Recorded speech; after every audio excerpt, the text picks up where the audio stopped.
In today's video, we're out at an 8-unit building that I own. It's 2 standalone fourplexes here. All units are 1-bed, 1-bath units, and we recently had a flooding issue on one of the units. Not good. We fully renovated the unit, moved the tenant in, and no more than a month later, the unit was flooded. So we've been dealing with that. Hey, what's up, guys? Welcome to the channel. My name is Jesse Stolz. I'm an active house flipper and real estate investor. I got started in the business in 2010, and by the age of 30, I was a millionaire thanks to my house flipping business. Fast forward to today, and I still actively flip multiple homes each and every month, and I've grown my rental real estate portfolio to $30 million in assets. Let's go inside the unit and take a look. One thing that I did notice about this slab, it's cracked in multiple places.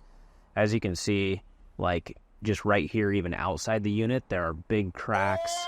And then even right here, this crack literally just goes directly into the unit. So if the contractor who did the flooring was not paying attention when he did that and just laid over, if he decided not to seal the cracks and just, lay this LVT over the top, that could also be an issue. Now, the French drain should suck a lot of the water out of the soil, but if the soil is fairly saturated, you could have water coming up through the slab in some of these areas that it's cracking. So one thing we will want to do, it's kind of hard to see with the camera, but that's a decent crack right there.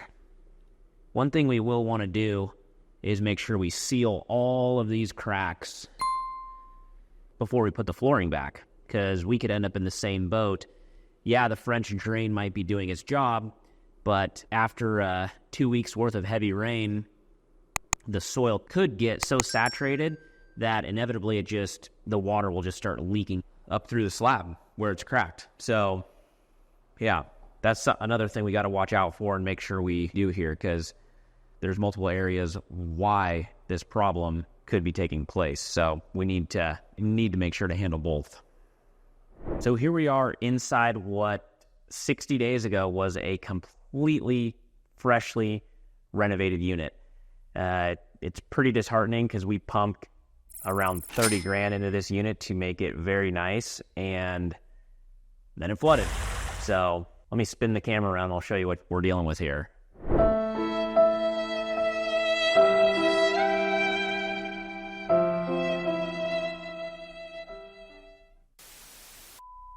So as you can see, we put a nice LVT flooring in this unit, and when we moved the tenant in, it was no more than 30 days later, and we get a notification that all of a sudden there's water issues in the unit. And we came in to check it out. We saw that there was water coming in through this corner and along all these perimeter walls here. And then even on the other side of that room is the bedroom. It even goes as far as that. So as you can see here, this is a concrete floor. So this unit is on a slab, on a concrete slab, which is very unusual for this area. Usually we use, or builders use a regular foundation with stem walls, where when this was built, it, as you can see, was built just on a slab. So if I go over here into this corner, that right there is the back side of the siding. And there's not much, like a traditional foundation, you'll have a stem wall that comes up, a foot from the ground level. It'll come up a foot or so, where this doesn't really have a stem wall. So if the elevation on the exterior is not set properly, you could easily have groundwater leaking in onto the slab. So our first thought was, okay, this is coming in from the exterior, and we need to put a French drain in, and hopefully that solves the issue. So once we had the French drain installed on the exterior of the building, we then waited a couple weeks to see, okay, is water still getting into the unit? Is it drying out? What's taking place? Last thing we want to do is assume the problem is fixed, get another renter in here, and then ultimately have to move them out again. We want to make sure this thing's fixed and fixed right. So after 2 weeks, the unit still didn't seem to be as dry as we had hoped. So that's when we started doing some further investigating, which is opening up the drywall, pulling back all the baseboard trim around the perimeters, and then even tearing into the flooring that we just had laid down, because we were thinking that water may have just been trapped underneath the flooring and not able to actually fully dry out. So we opened up the flooring, and right now we're just trying to get this thing dried out, and we're taking weekly humidity readings to make sure that it's not getting more moisture in here.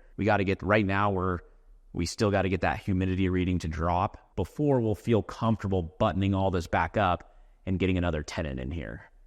As you can see, I mean, this is a pretty nice unit. We did, this was a full go on this thing. We pretty much touched every surface. New bathroom, all new flooring, all new trim, doors, windows, kitchen as well. It's small, but it's nice. We're excited to figure out what the issue is here. Hopefully we'll know in the next couple weeks, and get this thing put back together, back on the market, rented up and leased out to some good tenants. Now, at this point, the most frustrating part about this whole thing is, if you look at the timeline, a tenant moved out of this unit. We then had to spend 3 months getting it fixed up, maybe 2.5 months getting it fixed up. Then it took a month to actually find a good tenant and get it leased out. They were here for a month. We then had the issue with the water intrusion and the flooding. We had to move this tenant out that we just spent all this time finding into another property of ours.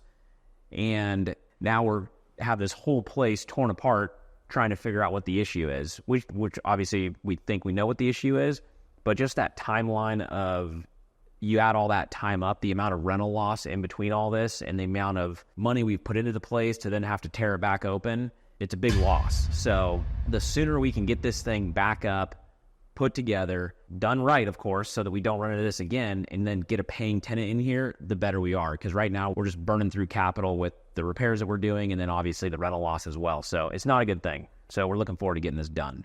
So we made the decision to install a French drain, and I'm heading outside real quick just to show you that. But basically what we did, where you see all this gravel here, that we dug a trench roughly 2.5 feet down, put in some perforated pipe, and this goes around the entire building. Perforated pipe essentially is able to gather the groundwater, and then we graded that ditch so that then the water would flow in the direction that we want it to, which is away from the building and into the parking lot and then into the storm drain. As you can see here, these buildings that are on a slab, there is no stem wall like I discussed earlier. The siding runs almost all the way to the ground, and in some cases, the ground or the dirt, the soil originally was actually above the siding. So anytime there was groundwater, it could then seep in underneath the siding and then onto the slab. As you can see, we did this French drain all the way around all 4 sides of this building, or 3 sides, I should say, because the other side is the parking lot. And when we bought this building actually in the summertime, and we had seen that there was this patched in siding right here. All of that is fresh siding, not from us.